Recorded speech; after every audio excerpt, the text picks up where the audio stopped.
The temperature is 40 degrees below zero. A lone figure lies motionless in the snow, barely distinguishable from the frozen forest around him. He's been here for 20 hours without moving, without eating, barely breathing. Through the scope of Soviet rifles, officers scan the tree line, desperate to find him. They know he's out there. They know because yesterday he killed 16 of their men, the day before 11, the day before that 13. They've sent counter-snipers. They've sent entire squads. They've carpet-bombed square miles of forest. Nothing works. The man in the snow is invisible, and he's about to fire again. His name is Simo Häyhä. The Soviets call him Belaya Smrt, the White Death. Before this war ends, he will achieve something no sniper in history has ever matched. Over 500 confirmed kills in less than 100 days, with iron sights, in the most brutal winter conditions imaginable. This is the story of how a 5-foot-tall Finnish farmer became the deadliest sniper who ever lived. December 1939. The Soviet Union invades Finland with overwhelming force. Stalin wants territory. He wants buffer zones. He wants to show the world that the Red Army is unstoppable. He sends 450,000 troops against Finland's 180,000 defenders. He sends thousands of tanks against a Finnish army that has barely 24. He sends 3,800 aircraft against Finland's 114 aging planes. On paper, it's not even a contest. The Soviet military planners give Finland 2 weeks before collapse. Maybe 3 if they're stubborn. But they've made a catastrophic miscalculation. They've never fought in Finnish winter. They've never fought in Finnish forests. And they've never faced Finnish sisu, that untranslatable word that means something between grit, determination, and a complete refusal to acknowledge the concept of surrender. Simo Häyhä understands sisu better than most. He's 34 years old when the war begins, 5 feet tall, weighing maybe 150 pounds soaking wet. He's spent his entire life in Rautjärvi, a farming community in southeastern Finland, right along the Soviet border. He knows these forests like most people know their living rooms, every ridge, every frozen stream, every cluster of pines that offers concealment. He's been hunting in these woods since he was a child, developing an almost supernatural ability to read terrain, wind, and light. The Soviet invasion catches him at home. He's a farmer now, his military service long behind him. But when the call comes, he doesn't hesitate. He reports to his unit, the 6th Company of JR-34, the 34th Infantry Regiment. He brings his own rifle, a Finnish M2830, a modified Mosin Nagant that he knows intimately. He's been shooting with this rifle for years. He knows exactly how the barrel pulls in different temperatures. He knows which parts need oil in extreme cold and which need to stay dry. He knows that the iron sights are more reliable than any scope in sub-zero temperatures. Scopes fog. Scopes freeze. Scopes catch reflective light that gives away positions. Iron sights just work. His commanding officer looks at this short farmer and probably has doubts. Then Häyhä demonstrates his shooting. The doubts evaporate. The officer assigns him to sniper duty immediately. It's the last administrative decision he'll need to make about Simo Häyhä. The White Death is about to write his own orders. Häyhä's approach to sniping is brutally simple and impossibly difficult. He operates alone. No spotter, no backup, no radio. He moves through the forest before dawn, positions himself, and becomes part of the landscape. Then he waits, and waits, and waits, sometimes for entire days without a shot. When you're hunting humans who are also hunting you, patience isn't just a virtue, it's survival. His positioning is calculated with obsessive precision. He chooses spots that offer concealment, clear sight lines, and, most importantly, multiple escape routes. He never shoots from the same position twice. He never establishes patterns. He understands that the moment you become predictable, you become dead. Soviet counter-snipers are specifically trained to hunt snipers. They're good at their job. Häyhä needs to be better. His physical preparations are equally meticulous. He keeps snow in his mouth while shooting. Why? Because breath vapor in sub-zero temperatures is visible from hundreds of meters away.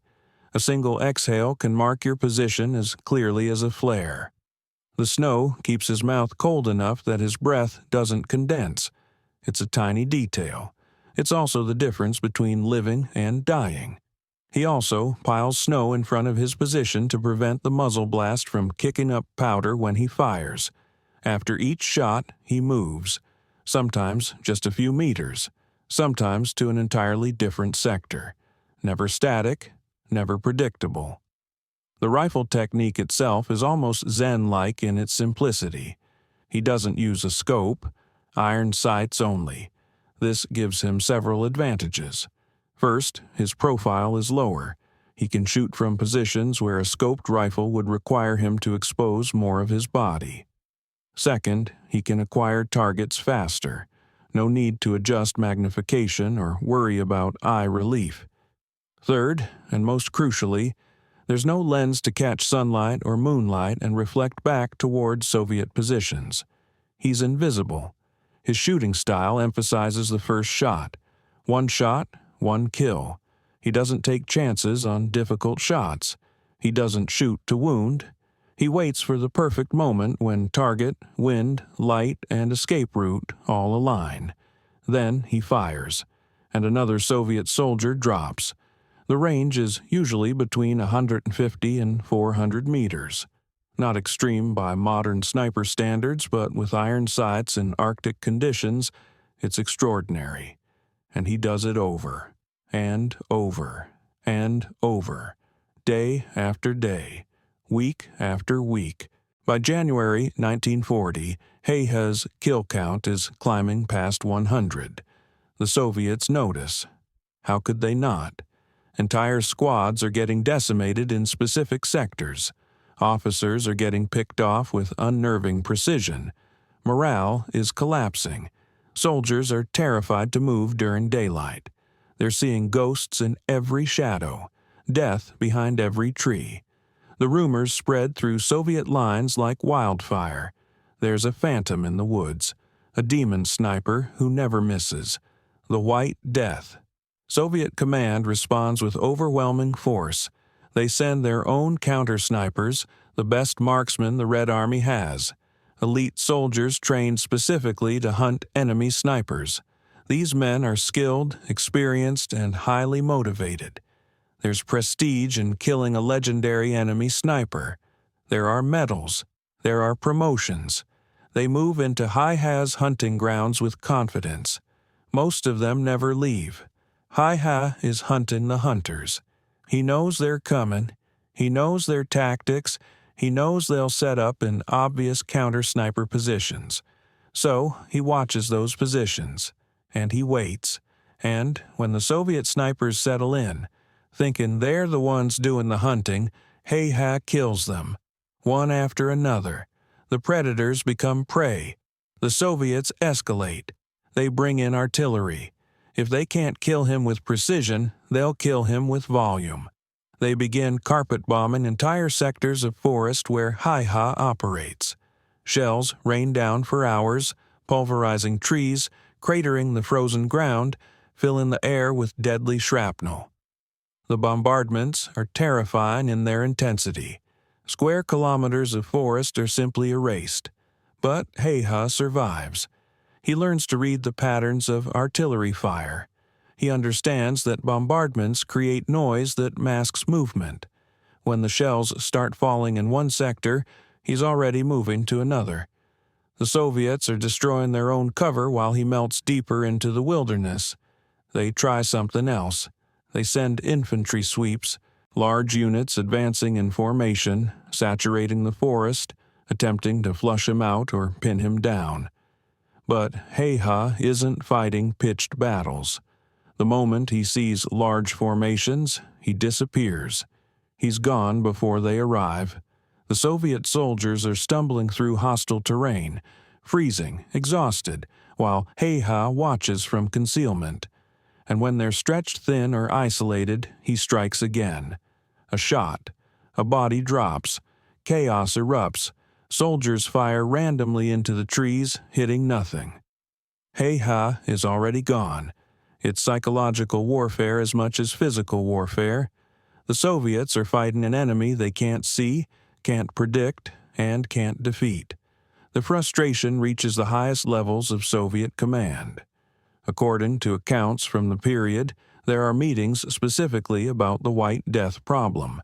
Officers discuss tactics. They increase rewards for his capture or death. They assign entire units to the specific task of killing this one Finnish soldier. Nothing works. Häyhä's kill count climbs past 200, then 300.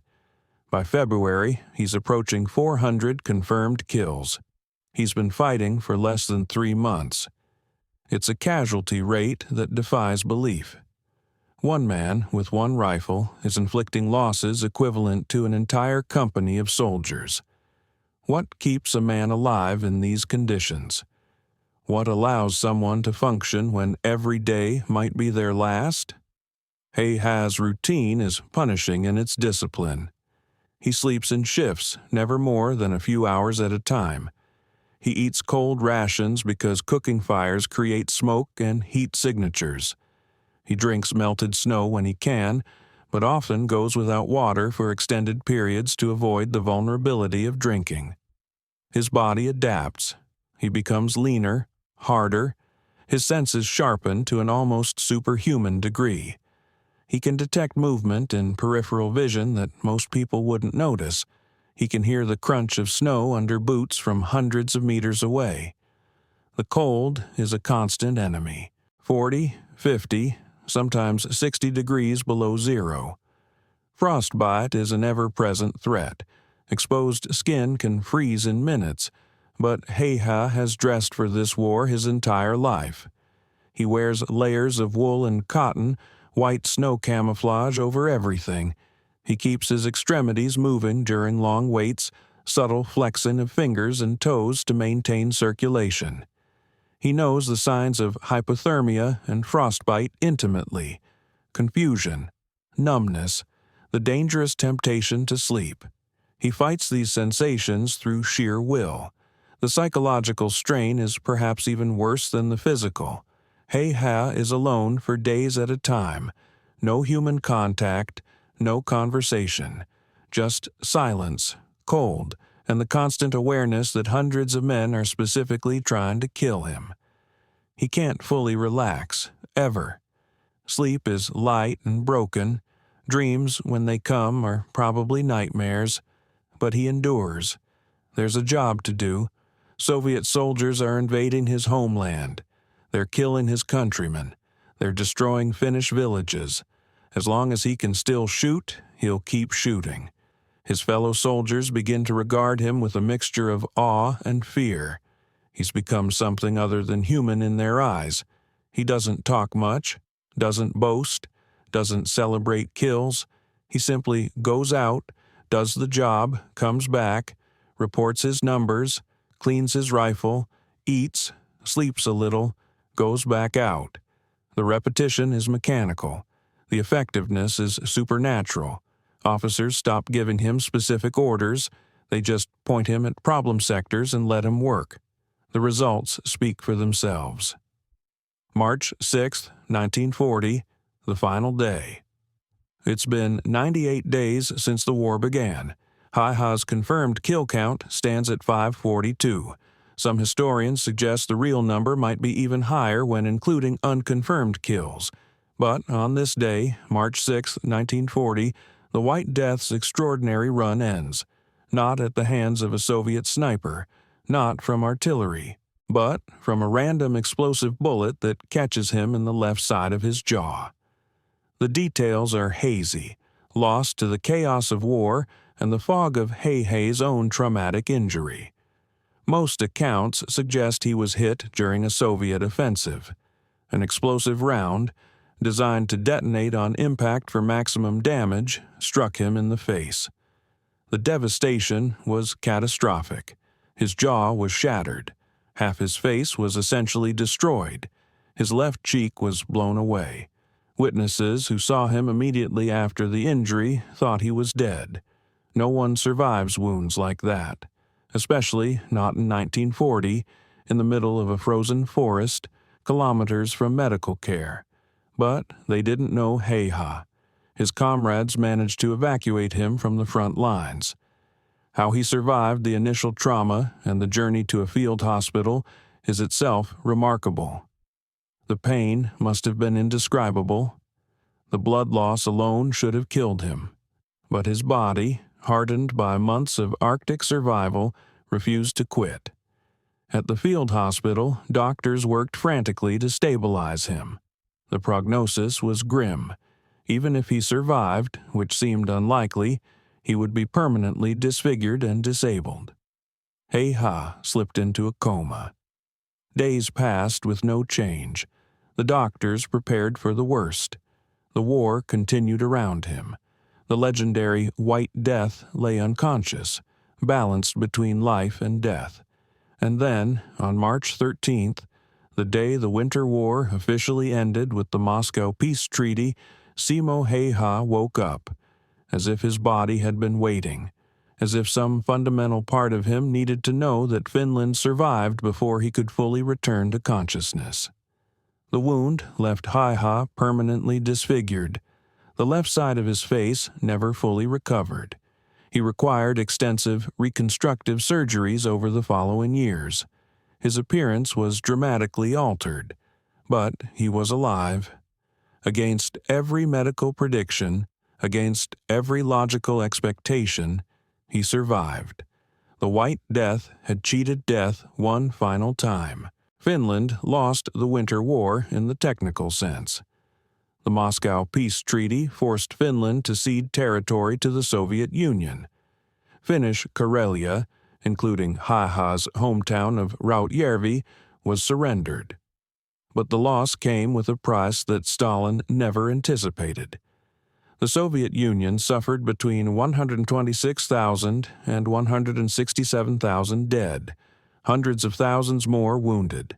An entire military offensive humiliated by a small nation that refused to surrender. The world watched Finland stand alone against a superpower and fight to a negotiated peace rather than total conquest. The performance shattered the myth of Soviet military invincibility. It emboldened Hitler. Some historians argue that Finland's unexpectedly strong defense directly influenced Hitler's decision to invade the Soviet Union the following year. And in the center of that improbable Finnish defense was a 5-foot-tall farmer with a rifle. Häyhä's 542 confirmed kills remain the highest recorded number of sniper kills in any major conflict. No sniper in World War II, Korea, Vietnam, or any subsequent conflict has matched it. Modern snipers, with advanced optics, rangefinders, and support teams, don't approach those numbers. The record stands alone, unchallenged, probably unchallengeable. After the war, Häyhä returned to farming. He lived quietly in southern Finland, raising dogs, hunting moose. He rarely spoke about the war. When journalists found him, and they tried repeatedly, he was polite but brief. He didn't see himself as a hero. He was a soldier who did his duty. That's all. The attention made him uncomfortable. He preferred the quiet of the forest. In interviews, when pressed about his extraordinary achievements, he would shrug. I did what I was told to do, as well as I could. When asked what he felt when killing enemy soldiers, the recoil, no elaboration, no philosophical discussions about the morality of killing, just simple, direct answers that shut down further inquiry. It wasn't that he was traumatized or evasive. He simply saw no point in dwelling on the past. The war happened. He survived. That was enough. So what made Simo Häyhä different? How did this unassuming farmer achieve something that elite military snipers can't replicate even with modern technology? The answers are both simple and profound. First, skill. Häyhä had been shooting since childhood. He understood marksmanship at an instinctive level. His muscle memory was so deeply ingrained that he could shoot accurately under any conditions. Second, knowledge of terrain. He was fighting on his home ground. Every hill, every frozen stream, every stand of trees, he knew it all intimately. Third, physical toughness. Growing up in rural Finland, working farms in brutal conditions had prepared his body for extreme hardship. He could endure cold and deprivation that would incapacitate most people. But the real answer goes deeper. Simo Häyhä possessed something that can't be taught or trained, a capacity for absolute focus, an ability to shut out fear, discomfort, and distraction to concentrate entirely on the task at hand. Most snipers talk about getting in the zone, that mental state where everything becomes clear and time seems to slow down. Häyhä lived in that zone for 3 months straight, under conditions that should have broken any normal person. He maintained peak performance day after day, shot after shot, with a consistency that borders on the supernatural. There's also the psychological dimension. Häyhä was defending his homeland. Soviet troops were invaders on Finnish soil. That knowledge, that absolute clarity of purpose, provided motivation that couldn't waver. He wasn't fighting for ideology or empire. He was protecting his home, his family, his country. That kind of motivation, combined with his skills, created something unprecedented. The Soviets feared him. They assigned entire units to killing him. They offered rewards for his death. They carpet-bombed forests on the chance he might be there. None of it worked until a random bullet found him on the 98th day. And even then, they didn't kill him. They disfigured him. They wounded him catastrophically. But Simo Häyhä, the White Death, survived. He outlived Stalin. He outlived most of the Soviet officers who hunted him. He lived to 96 years old, dying peacefully in 2002. There's something almost mythological about Häyhä's story. One man against an army, a David versus Goliath narrative played out in the frozen forests of Finland. It's the kind of story that seems too incredible to be true, except every part of it is documented. The kill counts are confirmed by military records. The tactics are recorded in after-action reports. The impact on Soviet morale is noted in their own military assessments. What does this story teach us? Perhaps that determination and skill can overcome seemingly impossible odds. Perhaps that home field advantage and intimate knowledge of terrain matter more than numbers and technology. Perhaps that sometimes the quiet, unassuming individuals are the most dangerous. Häyhä never looked like a legendary warrior. He looked like a farmer, because that's what he was. But when his country needed him, that farmer became the deadliest individual combatant in modern military history. The story also highlights the brutality and waste of war. 542 confirmed kills means 542 families destroyed, 542 mothers who lost sons, 542 lives ended.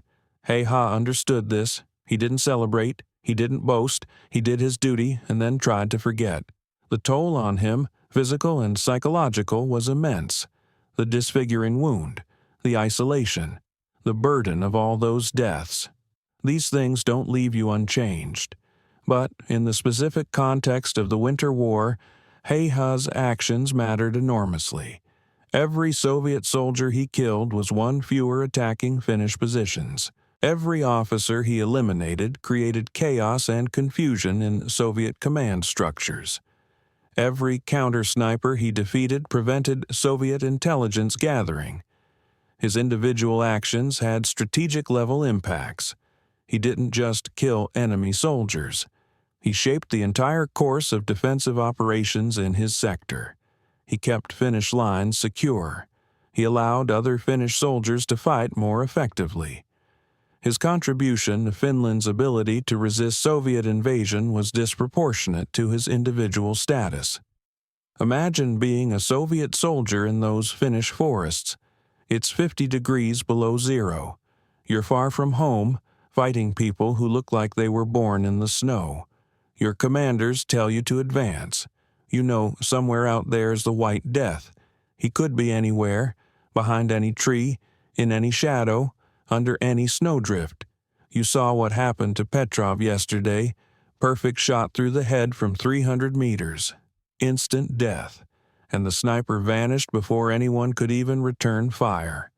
You're walking through a forest where death is invisible and inevitable. That's not just warfare. That's psychological torture. Now imagine being Simo Häyhä. You've just killed your 500th confirmed enemy soldier. Your face hurts from keeping snow in your mouth for hours. Your fingers are numb despite constant movement. You haven't slept properly in weeks. You know hundreds of men are specifically hunting you. And tomorrow you'll go back out and do it again. Because that's the job. Because your country needs you. Because you're good at this. The best there's ever been. Even if you'd prefer to be home, farming, living a quiet life. The Winter War lasted 105 days. Häyhä fought for 98 of them. In that time, he achieved something that will likely never be matched. Not because future soldiers won't be skilled or brave, but because the specific confluence of factors, the terrain, the conditions, the tactics, the technology, and the man himself, created a perfect storm that produced a result that defies normal military expectations.